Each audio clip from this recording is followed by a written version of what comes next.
चरण स्पर्श प्रभु।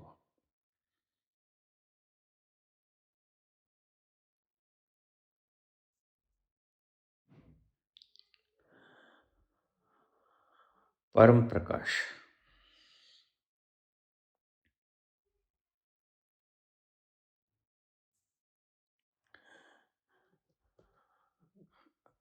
आपने परमात्मा के बारे में बहुत बोला।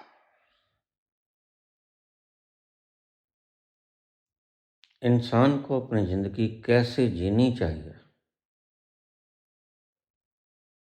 कृपया इस बात को तफसील से व्याख्यायित करने का कष्ट करें।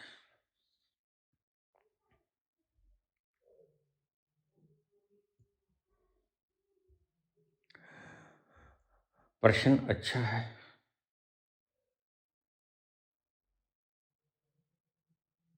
लेकिन इसमें किसी प्रकार की कमेंडमेंट नहीं लगाई जा सकती। वो धर्म गलत थे जिन्होंने 10 कमेंडमेंट्स लगा दिए। वो कमेंडमेंट्स उनके दिमागों पर बंधन बन गई। व्यक्ति का लक्ष्य है सभी बंधनों से आजाद होना, और जब तुम्हारी मान्यताएं ही तुम्हारे बंधन बन जाएं तो उनको छोड़ देना चाहिए।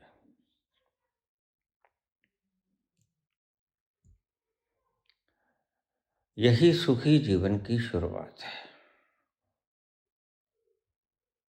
बाबा नानक ने सुखी जीवन जीने का ढंग ही बताया था।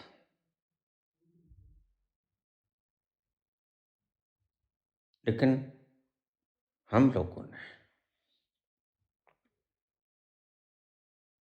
सुखी जीवन जीने का लक्ष्य बनाने की बजाय उसको कर्मकांड में घड़ीस लिया।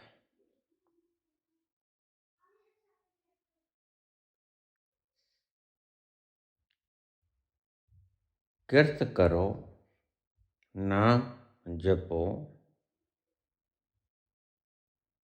वंड छको। इस छोटे से फार्मूले से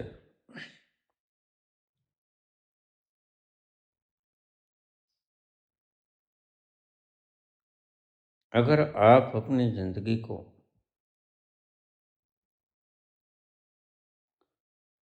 जीना सीख लो तो आपकी जिंदगी स्वर्ग से भी ज्यादा बेहतर हो जाएगी, जो स्वर्ग की हमने कामना की थी। स्वर्ग कोई भौगोलिक क्षेत्र नहीं है।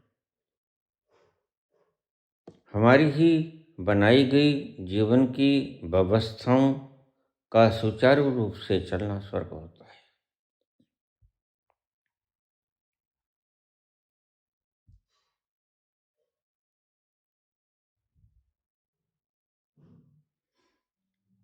आइए शुरुआत करते हैं।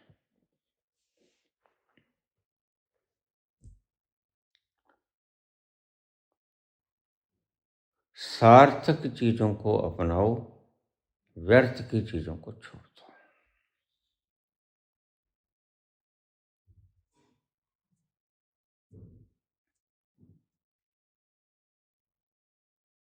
व्यर्थ क्या है और सार्थक क्या है? जरूरतें सार्थक हैं। अपनी जिंदगी को सुंदर, सावर्गिक, आनंदमय बनाने के लिए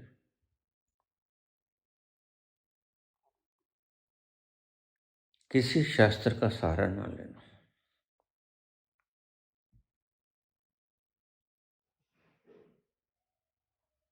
तुम्हारे पास जीवन है,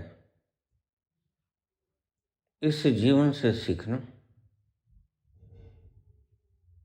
और इसी जीवन से सुखी होना और इसी जीवन से दुखी होना।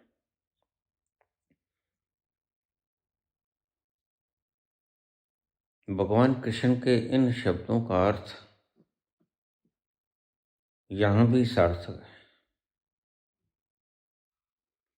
स्वधर्मे निधनम श्रेयः परधर्मो भयावहः।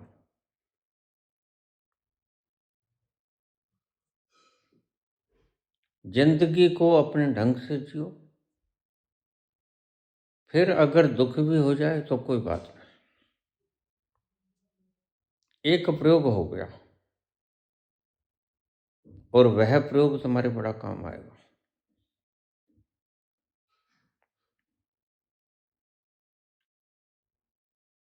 कमेंडमेंट्स तो बंधन है और व्यक्ति की अंतिम लक्ष्य सभी बंधनों से आजाद होना।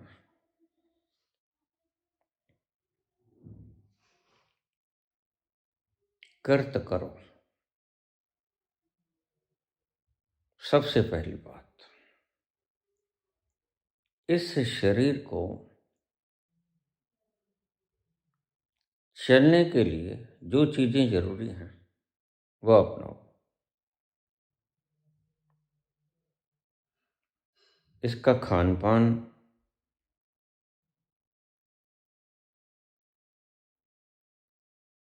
द्रव्य का उपार्जन का ढंग,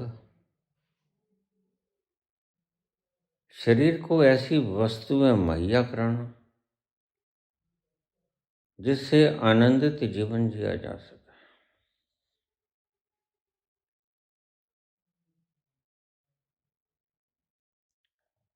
और अपना काम करके स्वावलंबी बनकर जीना।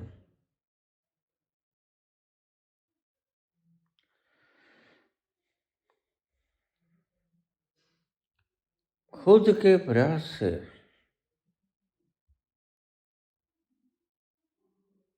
भूख मिटाना, और अगर खुद के प्रयास से कुछ बच जाए उसे बांट देना। आज तक जिन्होंने भी सुखी जीवन जिया, ऐसी ही जिंदगी जीने वालों ने सुखी जीवन जिया।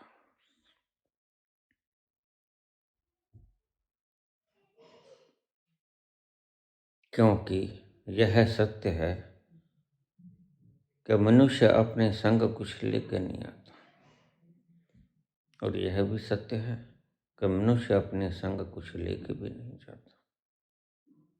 जो है यहीं कमाओगे और यहीं छोड़ जाओगे, बाकी तुम्हारे मोह है। कर्त करो,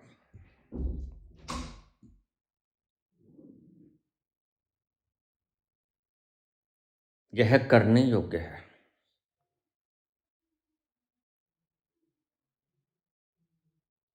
न करने योग्य क्या है? स्मरण। तुम चौंकना मत, स्मरण करना व्यर्थ है। न करने योग्य चीजों में मैं रखता हूं स्मरण।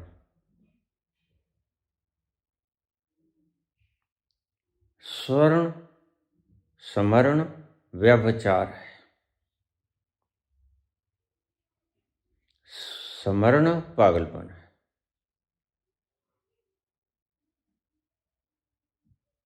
वैसा स्मरण जैसा तुम करते हो, यह जरूरी भी नहीं है। आधी से ज्यादा दुनिया तो नास्तिक है, पक्की पक्की, यानी वो कहती है कि हम नास्तिक हैं। और जो बाकी के आप कहते हो मंदिर जाते हैं, गुरुद्वारा जाते हैं, मस्जिद जाते, चर्च जाते, वो भी नास्तिक हैं। वो अंधे आस्तिक हैं। तो कभी भी परमात्मा का स्मरण मत करना, बात बिल्कुल उल्टी लगेगी।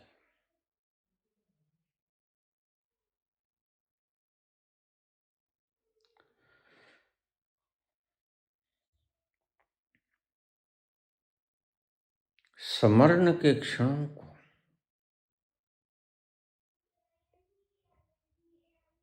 किन्हीं और कामों पे लगा देना, परमात्मा को याद करके वक्त खराब ना करना। जीने का एक अमूल्य सूत्र तुम्हें बता रहा हूं। क्यों? और अपने जीवन के अनुभव से बता रहा हूं। मैंने कभी परमात्मा को याद नहीं किया। यह गैर जरूरी है और यह व्यर्थ है। गैर जरूरी इसीलिए है कि हम अपनी इच्छा से पैदा नहीं हुए।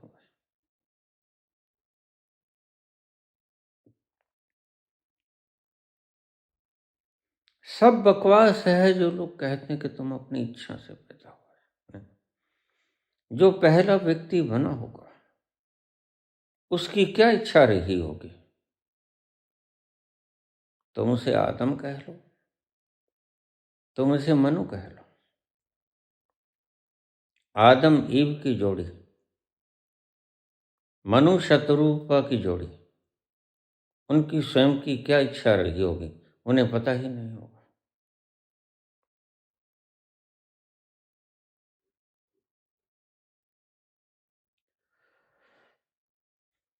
तुम अपनी इच्छा से पैदा होता ही नहीं। तुम्हें पैदा करने वाला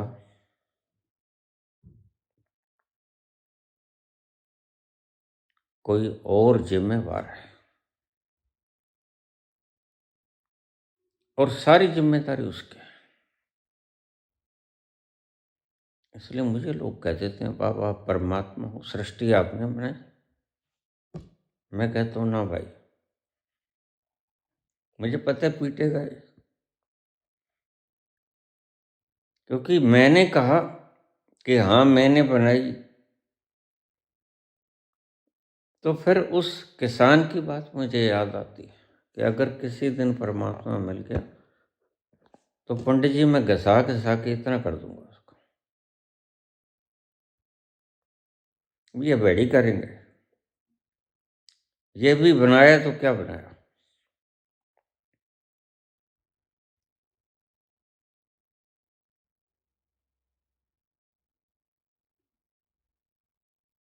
परमात्मा का नाम लेना बिल्कुल गैर जरूरी है। किसने क्या कहा मुझे उन बातों से जरा भी तकलीफ नहीं है और जरा भी कोई लेना देना नहीं। जो कुछ कह गया वो अपने ढंग से कह गया होगा। लेकिन आपने मुझसे पूछा तो पुत्र मेरा जवाब सुनिए। गैर जरूरी है परमात्मा का नाम सिमरन, बिल्कुल गैर जरूरी क्या है? अगर सिर में दर्द करना हो तो परमात्मा का नाम ले लेना, लेकिन साथ में सेरिडॉन एनाल्जेसिक टेबलेट रख लेना।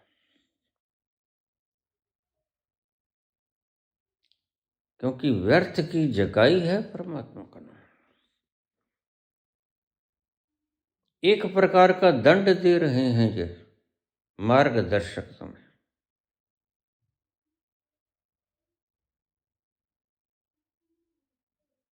और ये भी दंडित हैं, इनको भी इनके गुरुओं ने कहीं दंडित कर दिया। नाम जपो।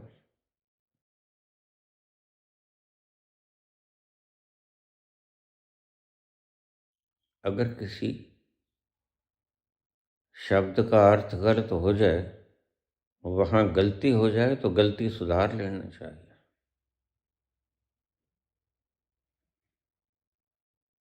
तो जिंदगी को कैसे जिए?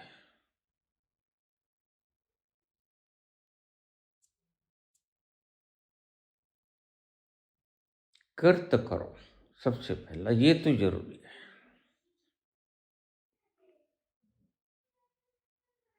इस शरीर का पालन पोषण करना है।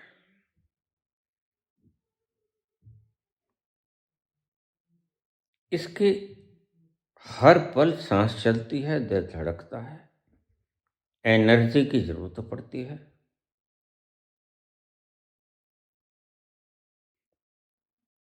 कैलोरीज की जरूरत होती है, से भोजन देना पड़ेगा, पानी देना पड़ेगा, स्नान करना पड़ेगा, वस्त्र मैले हो गए बदलने पड़ेंगे। यह हमारी जरूरतें हैं शरीर की, और ध्यान रखना ये हमने पैदा नहीं किया। God not responsible for. जिसने भी पैदा किया उसके कसूर है।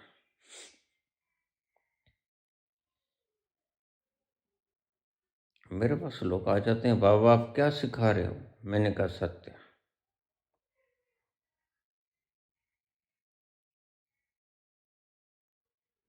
एक बाप के 4 बच्चे,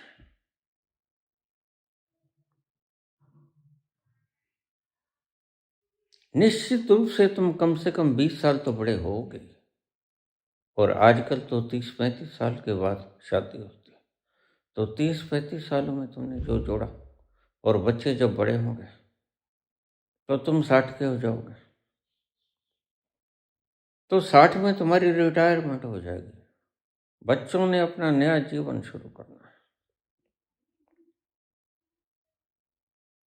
सबसे पहली बात जो घरों में कलेश का कारण बनती है,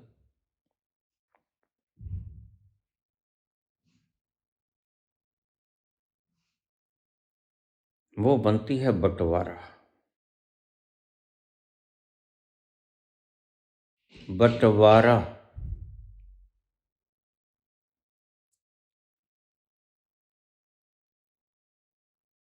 अगर तुम्हारे 4 बेटे हैं, तुम एक के साथ ज्यादा वो करोगे तो निश्चित ही बाकी तीनों में जाएगी कि यह हमारे से कम प्रेम करता है। तुम जीने का ढंग, सफल होने का ढंग स्वेट मॉडर्न की किताबों से पूछते हो, लेकिन हमारे ऋषियों ने आदि काल से हमें लिख कर दे गए।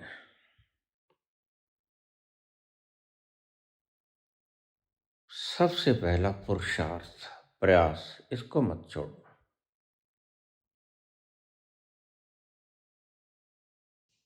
आपका अंग अंग बलिष्ठ होगा, स्वस्थ होगा।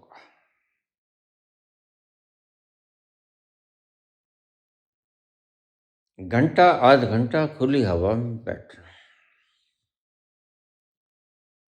ऑक्सीजनेटेड वातावरण में बैठना, हो सके तो लंबे लंबे सांस लेना। यह प्राणवायु है।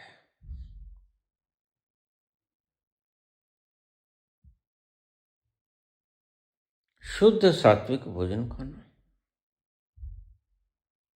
ये मिर्च मसाले तो बाद में ईजाद हुए।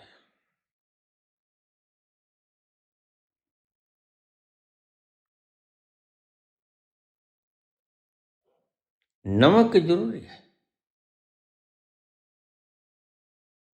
खाने पीने के मसले में पशुओं से एक सबक ले लेना।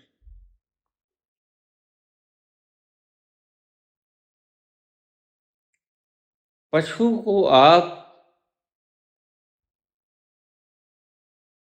मसाले और मिर्च से मिश्रित खाना खिलाओ, वो नहीं खाएगा।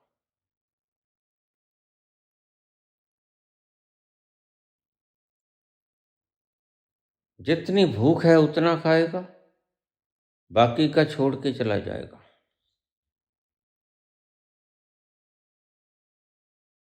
प्रकृति में सभी चीजें तुम्हें सिखाने के लिए पैदा की हैं परमात्मा ने।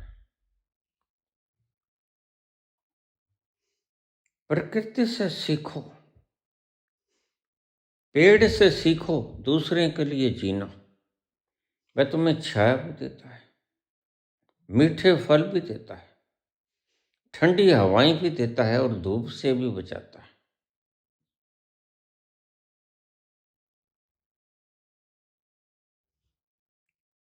पंछियों से सीखे, पशुओं से सीखे। तुम दाना डाल दोगे, पशुओं को, श्वान को, गाय को भोजन दे दोगे, उतना ही खाएंगे जितना भूख है। उतना ही पानी पिएंगे जितना उनको प्यास है, बाकी छोड़ के चले जाएंगे। क्या हुआ? क्या हुआ?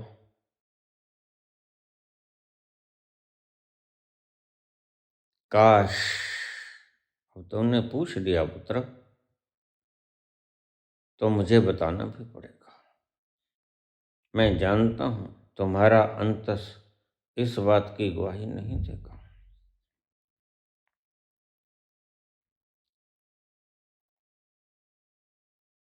मनुष्य को जरूरत से ज्यादा थोड़ा सा जोड़ना भी चाहिए, ज्यादा नहीं।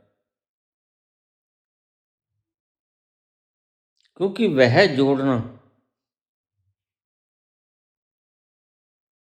किसी प्रकार की दुविधा में, बुरे वक्त में, बुढ़ापे में,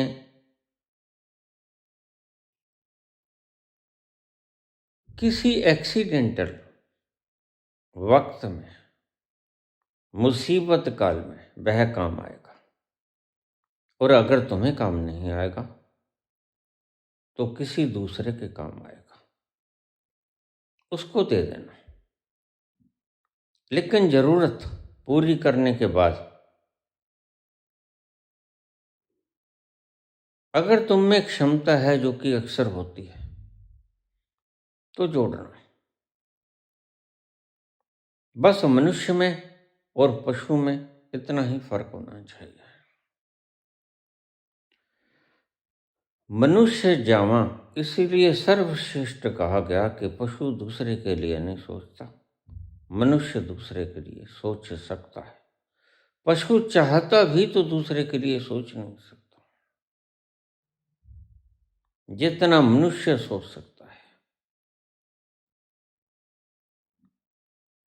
मनुष्य को दूसरे, जिनके पास पूर्ण विकसित अंग नहीं है,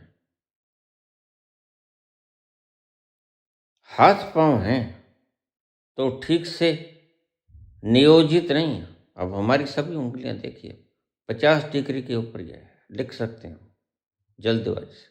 अगर ऐसे लिखना पड़ जाता हम बड़ी मुश्किल से लिखते हैं।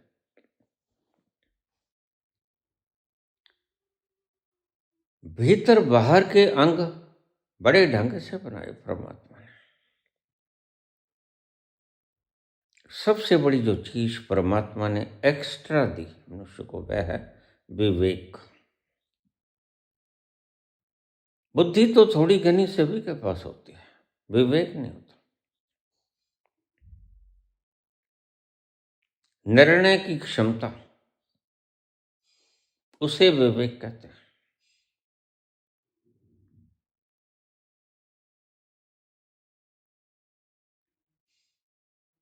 गैर जरूरी कामों को छोड़ देना। आज दुनिया दुखी क्यों है? जो कृत्य करने का वक्त है, उस वक्त हमारे गुरु हमें माला पकड़ा देते हैं। जब दिमाग फर्टाइल है एंड वी कैन इन्वेंट,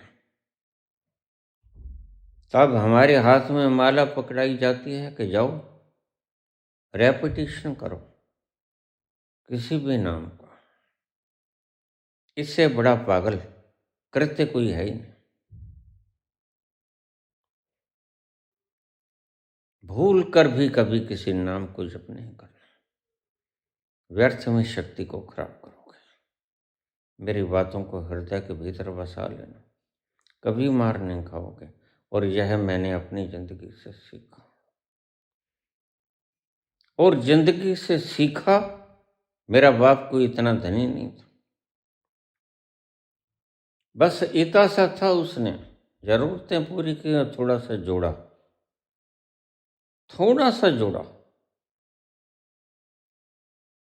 और सर्वश्रेष्ठ उदाहरण मानता हूं मैं। बाकी खुद कमा लेंगे। कोई टुंडे पांगे लूले लंगड़े अंधे नहीं पैदा किए हैं, सब ठीक ठाक पैदा हुए हैं। पूत कपूत तो क्यों धन संचय, पूत सपूत तो क्यों धन संचय। पुत्रों के लिए भी क्या जोड़ना होता है, फिर हम ही जोड़ के चले जाएंगे तो उनकी देह आराम प्रस्त हो जाएगी, वह तरक्की नहीं कर पाएंगे। उन्हें मौका दो। जो फसलें तूफानों से टकराती नहीं, उनमें हुनर नहीं आया करता, उनमें फल नहीं आया करता। फल उसी फसल को लगता है जो तूफानों से टकराती है। बारिशों और ओलों के बीच में ओलावृष्टि होने के बावजूद भी उनसे लड़ती है, बचती है, अपना जीवन बचाती है।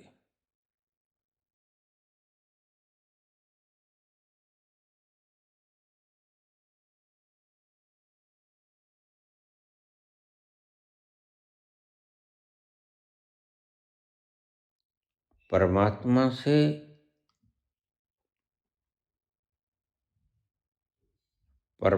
से दुखद पीरियड की मांग करना, बड़े उलट लगेंगे मेरे शब्द। परमात्मा से मांग करना कि परमात्मा हमें थोड़ा थोड़ा दुख दे दिया कर। इतना भी नहीं कि हम लाचार हो जाएं, और इतना कम भी नहीं कि हम आलस में हो जाएं। थोड़ा थोड़ा दुख दिया कर। दुख बड़ी कीमती चीज है। दुख तुम्हारे अहंकार को नष्ट करते हैं, और दुख तुम्हें आलसी नहीं बनने देते। मांग कर दुख लिया करो। तुम तो दुख से भागते हो, इसीलिए मैं कहता हूं तुम्हें जीने का असली कारण है। ये बात चचेगी नहीं तो। क्यों? तुम कहोगे पहले से ही दुख बहुत है। यही तो मैं कह रहा हूं। वो जो पहले से दुख है वो मैन मेड है, गॉड मेड नहीं है। दुख है कि आज 10,000 जाप करना था, आज तो 100 हो पाया, 1 माला हो पाई, ये दुख है तुम्हें। जबकि माला फेरनी जरूरी है ही नहीं। व्यर्थ की बातों पर तुम दुखी हो जाते हो।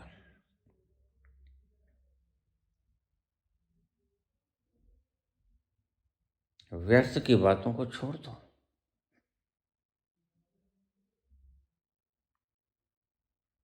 उपवास रखना बंद कर दो, कोई आवश्यकता नहीं है इसकी।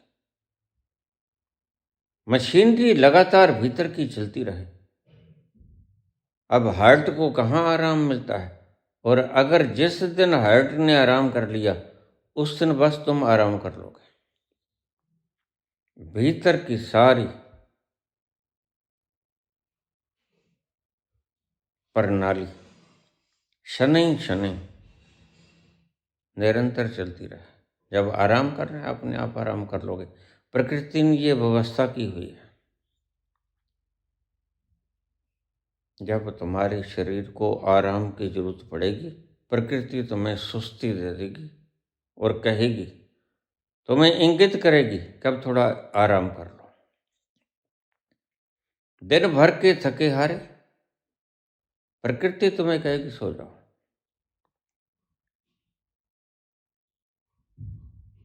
तुम शक्ति विहीन हो गए हो तो प्रकृति कहे कि खाना खा लो, ईंधन ले लो थोड़ा।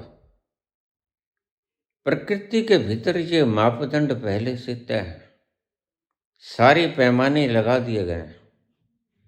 तुम्हें व्यर्थ में चिंता लेने की जरूरत नहीं। तुम्हारा काम बड़ा डमाडोल है, तुम्हें जिंदगी का सलीका नहीं पता। इसलिए जो तजर्बेकार है, तजर्बेकार कौन? जो जिंदगी से शिकायत करता है उसकी तो बात मत मानना। जो जिंदगी को प्रेम से जीता है और नाचता है और कूदता है और तुम देखते हो कि इसके पास है तो कुछ है नहीं, फिर भी ये खुश है और तुम वैसी जिंदगी तलाशते हो।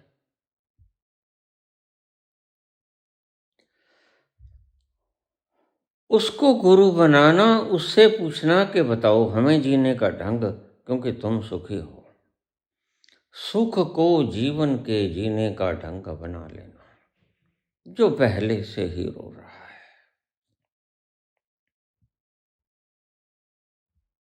शिकायतों से भरा पड़ा है,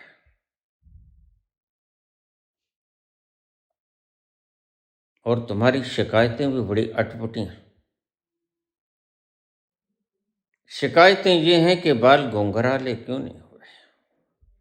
शिकायतें ये हैं कि इस छोटी उम्र में बाल सफेद क्यों आ गए, सिर के बाल क्यों उड़ गए, मैं गंजा क्यों हो गया। ये छोटी छोटी शिकायतें हैं तुम्हारी।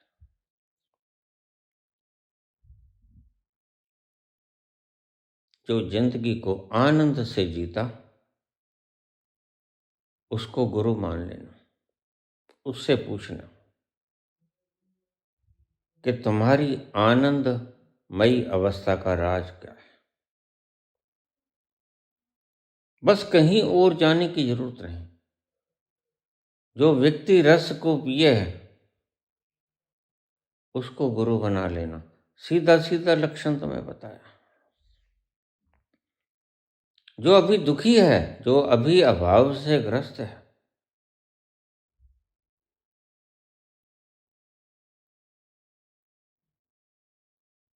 उसको गुरु मत बनाना। जो शिकायत करता है दिन भर रात, उसको गुरु मत बनाना। जो अहोभाव में है हर वक्त, उसे गुरु मान लेना। उसको जीने का तरीका आ गया। फिर उससे राज पूछना, वह राज बताएगा तुम्हें।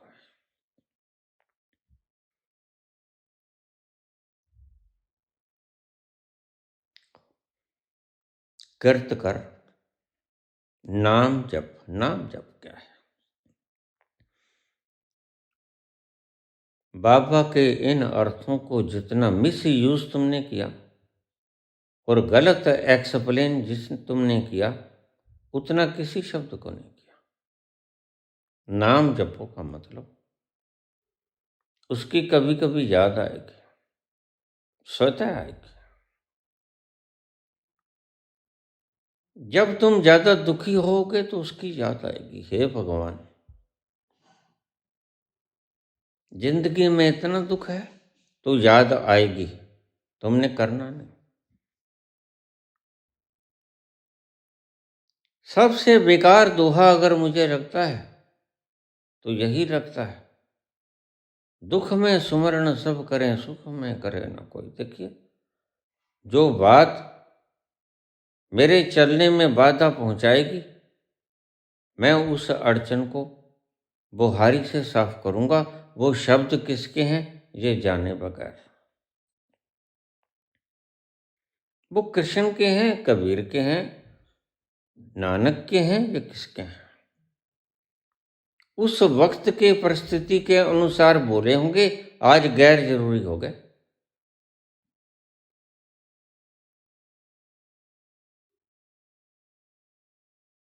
देखिए, तुम दौड़ लगाते हो उस अवस्था में जबकि तुम पूरे तंदुरुस्त हो, और अगर तुम्हें अभी अटैक आया हो, फिर तुम दौड़ लगाने लग जाओ तो डॉक्टर क्या कहेगा? नहीं नहीं, बेड रेस्ट। अभी बेड रेस्ट करो। सर्कमस्टेंस बदल गया, परिस्थितियों के हिसाब से चलो। तो अगर कबीर का दोहा आज मेरे आड़े आ रहा है तो मैं इसको भी उपहार दूंगा। दुख में सुमरण सब करे, सुख काहे को। सुख में करे न कोई।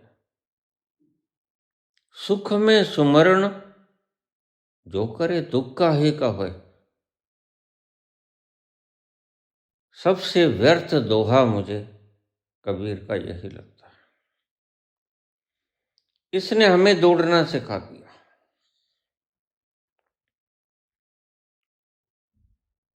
इसका अर्थ यह है कि दुख में तुम चिल्लाते हो, हे परमात्मा हमारी इमदाद कर। सुख में तुम नहीं, स्मरण नहीं करते, और अगर तुम सुख में स्मरण करोगे तो दुख होगा ही नहीं। बस यही गलत है।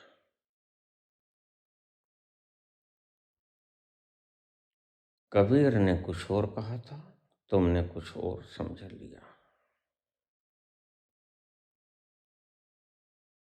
कबीर के इस दोहे को मैं गलत नहीं कहता, कबीर के इस दोहे के तुमने जो अर्थ किया उसको गलत कहता।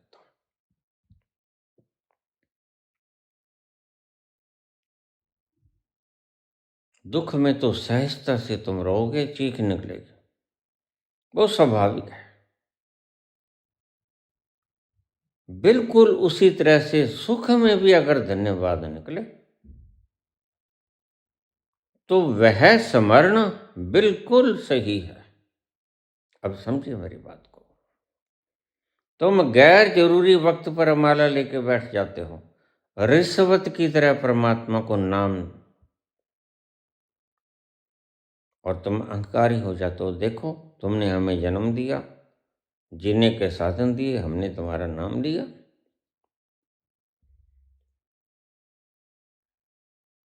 यह दोहा अगर तुम अर्थ गलत कर गए तो तुम्हें अहंकारी बना देगा और गलत राह पर ले जाएगा। और आज सारी दुनिया इस गलत राह पर पड़ी है। जो जिसका पुजारी है उसका नाम जप रहा है रिश्वत की तरह, कि तुमने मुझे जीवन दिया, जीने के साधन दिए, मैं तुम्हारा नाम लेके तुम्हारा दिया हुआ वापस लौटाता हूं, तो तुम अहंकारी हो जाओगे। तुमने मुझे जीवन दिया, जीने के साधन दिए, हमने भी तो तुम्हारा नाम लिया, तो बाजी बराबर डाल दी तुमने। इससे तुम अहंकारी हो जाओगे। नाम कैसे जपना है, अब इसको अच्छी तरह से समझ लेना, क्योंकि सारी दुनिया इसी भ्रम के अंदर खोई हुई है और इसीलिए दुखी है। जैसे दर्द में चीख निकलती है, मैं चुटकी काट लूं तुम्हारे और तुम चिल्लाओ, चीखो, ऊंचे से बोलो, मर गए रे मां। ऐसे ही सुख में तुम्हारी आत्मा के भीतर से धन्यवाद की पुकार है। हे प्रभु, हे रहमो करीम, तेरी इनायतों का कोई पारावार नहीं।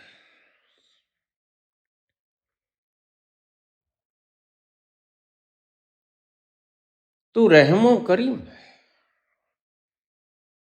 तूने इतनी इनायत बरसाई है कि मेरे हृदय में तस्लीमियत उतर आई है। मैं तृप्त हुआ, मैं सेटिस्फाई हुआ। तेरा धन्यवाद, अगर उस चीख की तरह धन्यवाद निकले भीतर से तो वह है स्मरण। स्मरण की परिभाषा मैंने 4 अक्षरों में दे दी। माला लेके मत बैठ जाना, व्यर्थ को, समय को खराब करोगे। समय बड़ा कीमती है और समय उतना ही होता है 24 घंटे का। कभी दिन बड़ा हो जाता है, कभी रात बड़ी हो जाती है।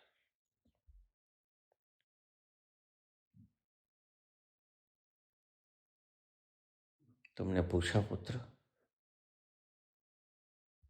सुखी जीवन जीने का तरीका, ये समझ लेना, पहले कृत करो।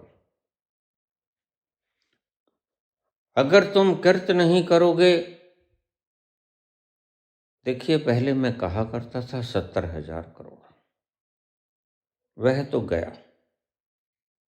अब मैं कहता हूं मिस्टर नायडू,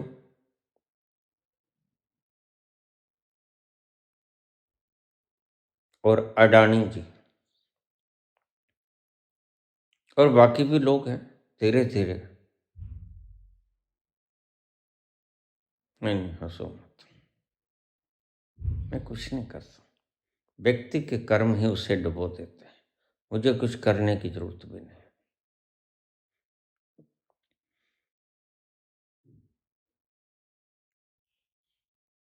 तो आज नहीं कल वक्त बदलता रहता है।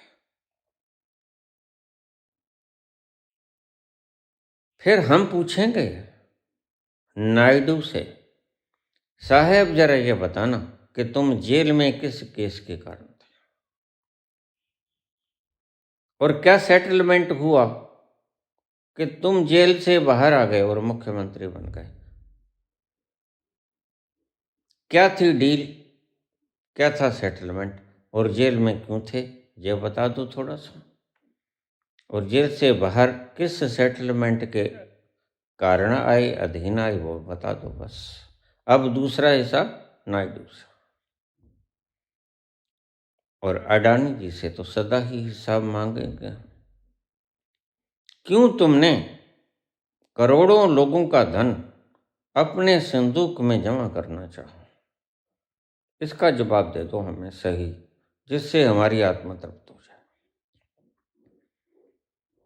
क्या तुम्हें इस देश की भुखमरी गरीबी दिखती नहीं थी कि 80 करोड़ लोगों को 2 वक्त का भोजन दिया जा रहा है। वो इस योग्य नहीं, हमारे पास इतना रोजगार नहीं को स्वावलंबी बन सके। फिर इस दुर्दिन अवस्था में तुमने अपने ट्रंकों को क्यों भरा। और उनसे पूछेंगे जो यहाँ का पैसा लेके जो गरीबों का है, देखिए जो भी धन है समझ दो किसी अमीर ने, सत्ताधीश ने, न्यायाधीश ने नहीं कमाया, ये सिर्फ कुर्सियों पर बैठे। बिल्कुल न्यायाधीश को भी रखता हूं, क्योंकि ये खर्च करने वाले इदारे हैं। वो चुनाव आयोग हो, वो पार्लियामेंट, वो असेंबली,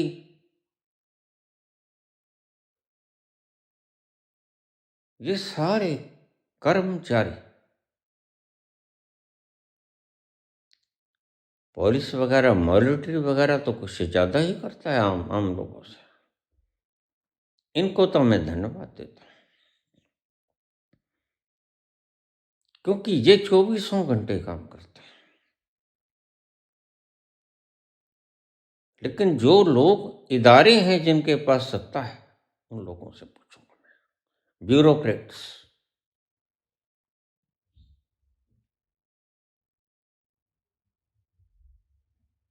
गरीबों की खून पसीने की कमाई,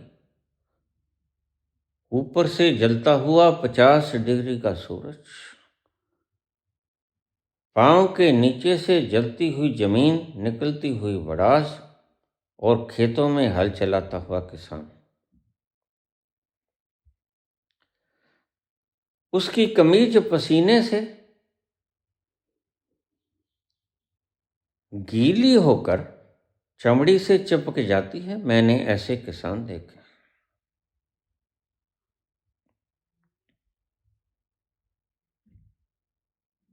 ये है खून पसीने की कमाई। उनके खून में से हाइड्रेटेड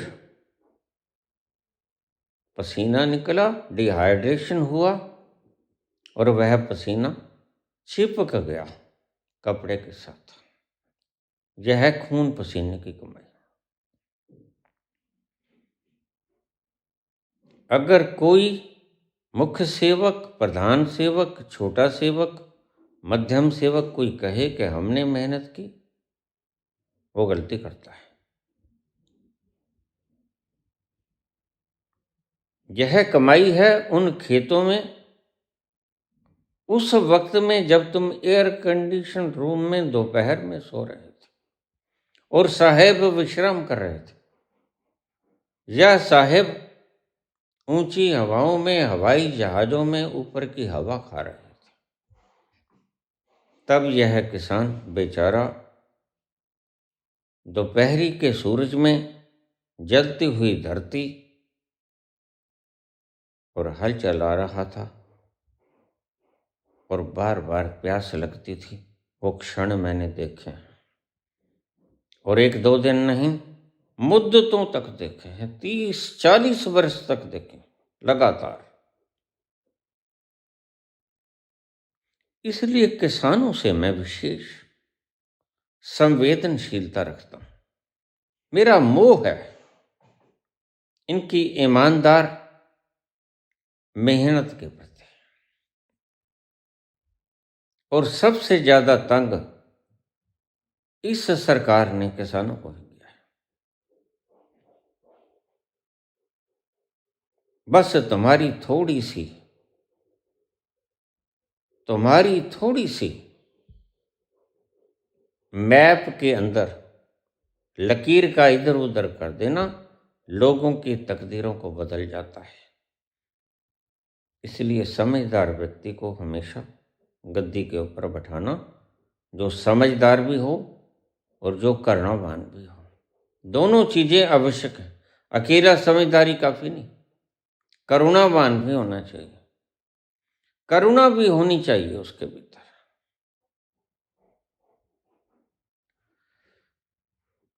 कर्त करो, नाम जपो। नाम तुम्हें बता दिया मैंने, फिर बता देता हूं शॉर्ट में। जैसे मेरी चुटकी भरने से तुम चिल्लाओगे, ऐसे ही परमात्मा का शुक्राना अदा आए भीतर से।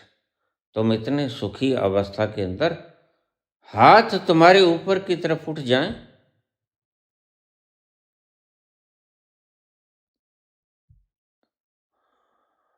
परमात्मा का शुक्रगुजार करें। ला इलाहा इल्लल्लाह।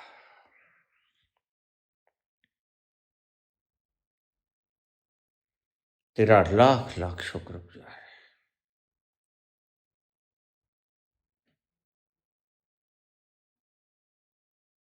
बस इतनी इबादत हृदय के भीतर से उठी हुई पर्याप्त है।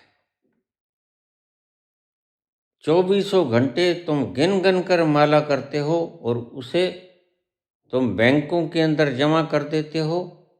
इससे बड़ा पागलपन कभी धरती पे हुआ नहीं। इससे पहले पहली दफे व्यक्ति इतने पागलपन पे उतर आया है और यह पागलपन रोज बढ़ता जाता है। राम राम के बैंक बने हैं, राधे राधे के बैंक बने हैं, 5 नामों के बैंक बने हैं।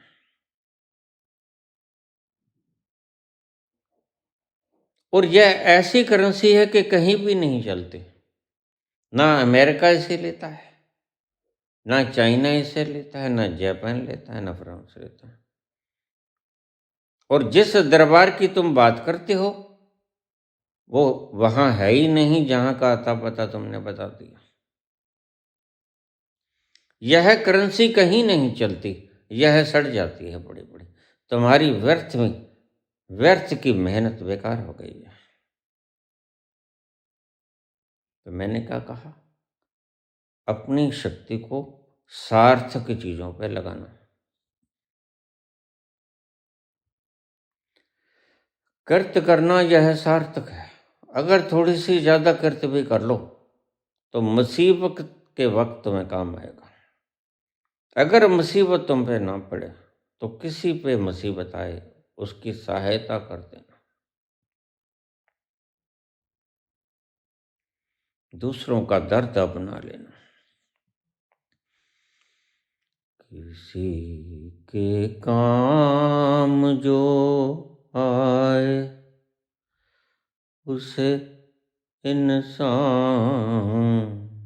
कहते हैं, उसे इंसान कहते हैं।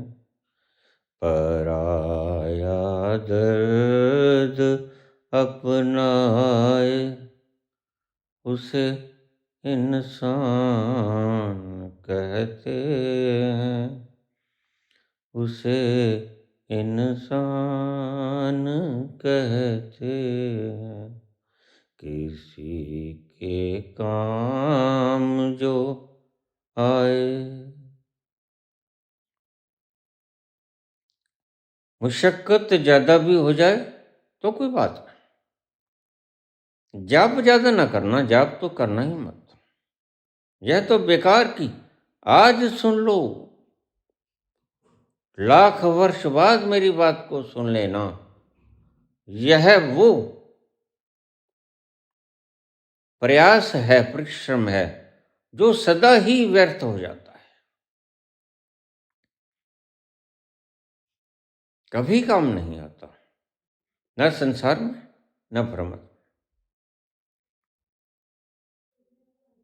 दोनों लोकों में, दोनों जहानों में नाम जप काम नहीं आता। बस इतना सा काम आता है। तुम्हें खुशी हुई, यह परमात्मा ने खुशी तुम्हें दी, उसके लिए धन्यवाद। अपने आप से भीतर से आएगा, आत्मा प्रसन्न होगी। जब आत्मा दुखी होगी तो पुकार करगी। और यह थी आरती। आरती उतारना मत कभी।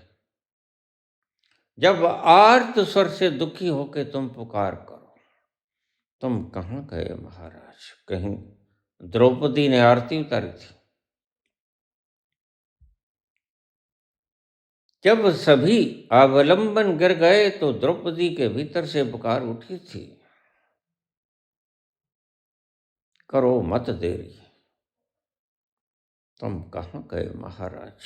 करो मत देरी, दुख हरो द्वारका नाथ शरण में तेरी। इसे दोहराना नहीं है, रिपीट नहीं करना। एक बार की भीतर से उठी आवाज, ना वो बहरा है, ना वो गूंगा है, ना वो पागल है, वह बड़ा सेंसिटिव है और उसके सारे अंग प्रत्यंग सही से काम करते हैं और कभी खराब भी नहीं होंगे। आध सच जुगाद सच है भी सच, नानक उसी भी सच। एक बार हृदय के अंतस कोने से पुकार आ जाए, बस एक बार, तो वह बहरा नहीं है। जो चढ़ मुल्ला मांग दे, क्या बहरा हुआ खुदा है?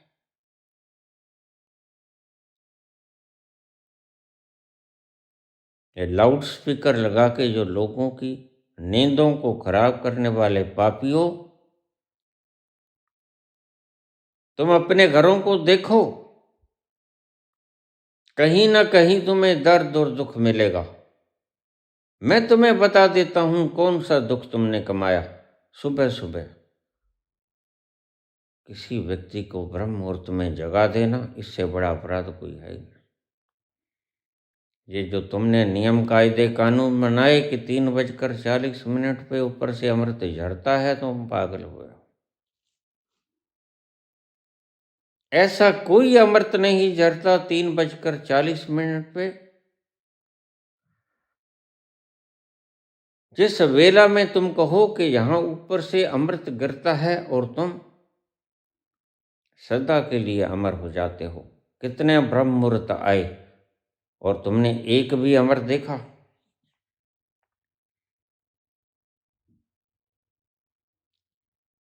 सत्य को प्रत्यक्ष नग्न आंखों से देखो और कसो, कसवट्टी के साथ। क्या ये बात ठीक है? सत्य की कसवट्टी पर कसना ही साइंटिफिक होता है।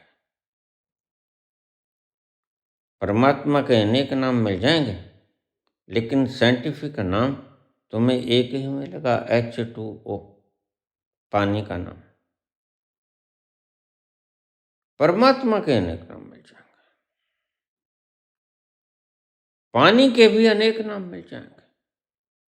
कोई नीर कहेगा, कोई आग कहेगा, कोई वाटर कहेगा, कोई जल कहेगा, लेकिन साइंटिफिक भाषा कहेगी 2 अणु हाइड्रोजन के, 1 अणु ऑक्सीजन का, H2O।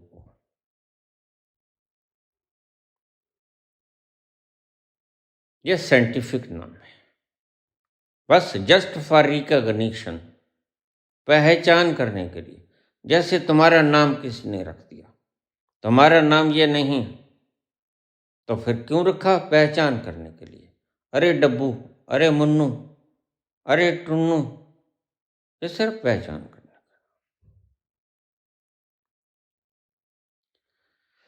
परमात्मा का कोई नाम नहीं जो आज तुम नामों के ऊपर झगड़ा करते हो। यह तुम्हारी मूर्खता है।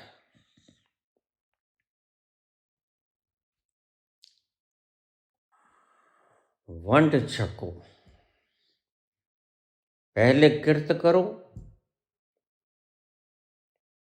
फिर नाम जपो, फिर वंड छको। अगर ज्यादा इकट्ठा हो जाए, किसी को जरूरत है, उसको बांट दो, सहायता करो। सदा के लिए तुम यहां नहीं हो।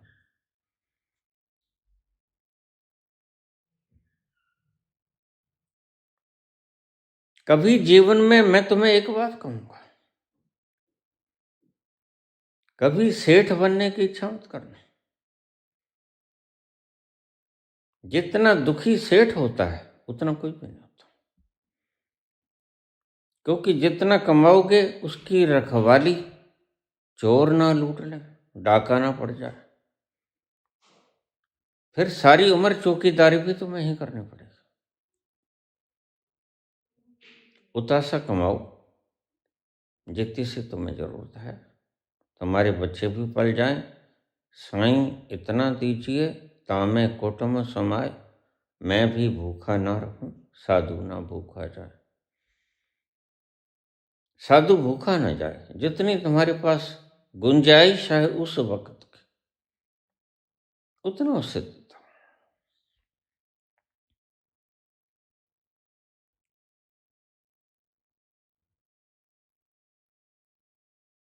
वंड छको, यह तीसरा है। यह तो संसार की प्रक्रिया है, मैंने जो बताई, इसको हृदय में उतार लेना।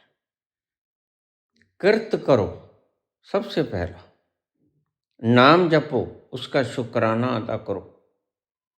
अगर दुखी हो तो पुकार लगाओ, गुहार लगाओ, वह सुनता है। वह करीब से करीब है, वह सुनता है तुम्हारी बात। एक बार गुहार लगाओ, रटो मत। मन की व्यथा एक बार बता दो, वह बहुत सेंसिटिव है, वह बहुत करुणावान है, उसके सिर में दर्द ना करो। तुम्हारी बार बार रटने से उसके सिर में दर्द होता है। मेरे पास माता आ जाती है पहाड़ा वाली, कहती बाबा, हाँ बेटी, ये बड़े परेशान करते हैं। कौन? ये जागरण करने वाले। ये तुम्हें क्या कहते? ये सोने ही नहीं देते। जब थोड़ी सी झपकी लगती है तो ऐसी चीख मारती है, माँ, पता नहीं क्या हो गया इनको।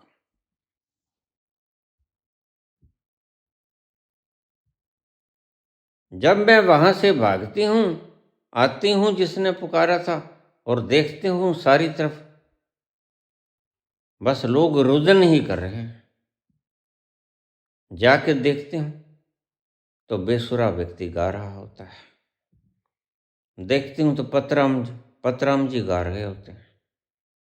हमारे यहाँ पर पतराम जी थे। किसी ने बरलाप सुनना हो तो हम रात को उसे समय दे देते थे। अब देखो बरलाप का वक्त है, अब थोड़ी देर 2 घंटे 4 घंटे तुम बरलाप कर लो, दिन में तो लोग सुनेंगे नहीं।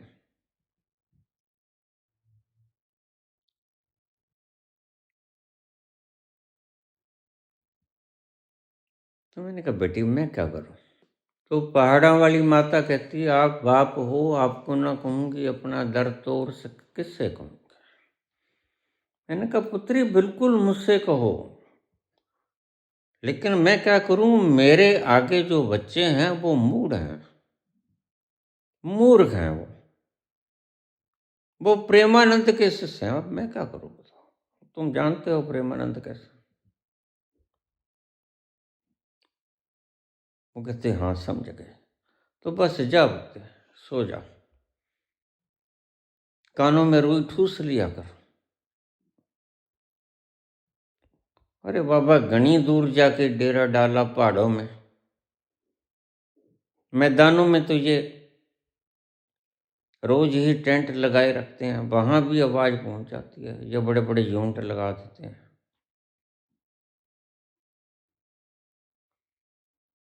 तुम जिससे प्रेम करते हो, मां से, उसको भी चैन से सोने नहीं देते।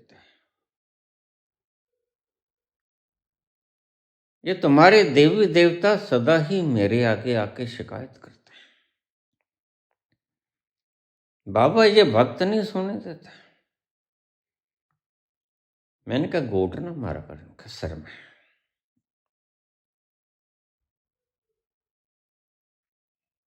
अरे बाबा, ये 11 फुट का घोटना किसके सिर में पड़ गया बिखर जाएगा।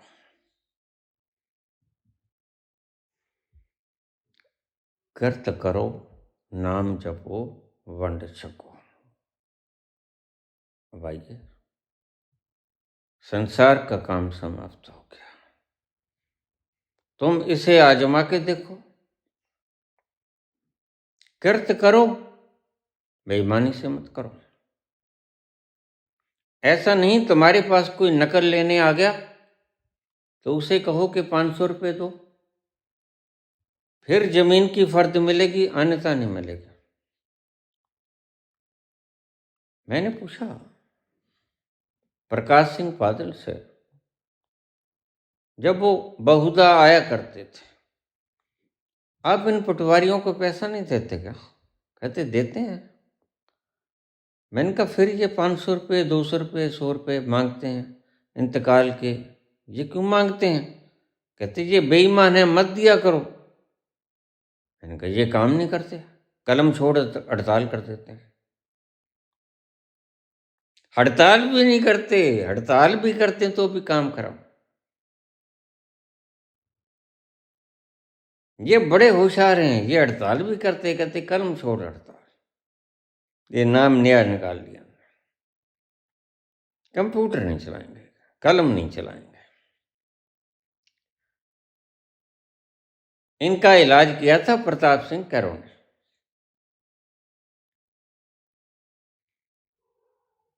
सख्त आर्डर कर दो न्यायालयों को कि देखो बात यह है, हमने कलेक्ट करना है धन और हमने बांटना है, और किसे देना है हमें पता है, तुम इंटरफेरेंस मत करना।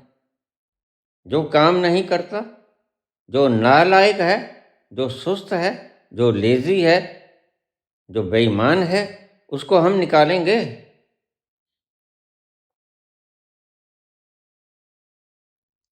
तो न्यायालय समझ जाएगा कि सभी को नहीं निकालेंगे, सिर्फ एहसान फरामोशों को निकालेंगे। जब तुम्हें तनख्वाह मिलती है, तुम फर्द के 500 क्यों लेते हो?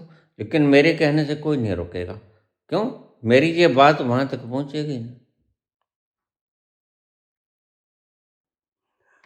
अनजाने होठों पर ये पहचान गीत हैं, पहचान गीत हैं। अनजाने होठों पर ये पहचान गीत हैं, पहचान गीत हैं। कल तक जो थे बेगाने, जन्मों के मीत हैं, जन्मों के मीत हैं। मितवारे कल तक जो थे बेगाने, जन्मों के मित हैं। क्या होगा कौन से पल में, कोई जाने ना, और ताल मिले नदी के जल में, नदी मिले सागर में, सागर मिले कौन से जल में, कोई जाने ना, और ताल मिले नदी के जल में। सूरज को धरती तरसे, धरती को चंद्रमा, धरती को चंद्रमा। सूरज को धरती तरसे, धरती को चंद्रमा, धरती को चंद्रमा। पानी में सीप जैसे प्यासी हर आत्मा, प्यासी हर आत्मा। ओ मितवारे पानी में सीप जैसे प्यासी हर आत्मा। बूंद छिपी किस बादल में, बूंद छिपी किस बादल में, कोई जाने ना, और ताल मिले नदी के जल में। नदी मिले सागर में, सागर मिले कौन से जल में, कोई जाने ना, और ताल मिले नदी के जल में।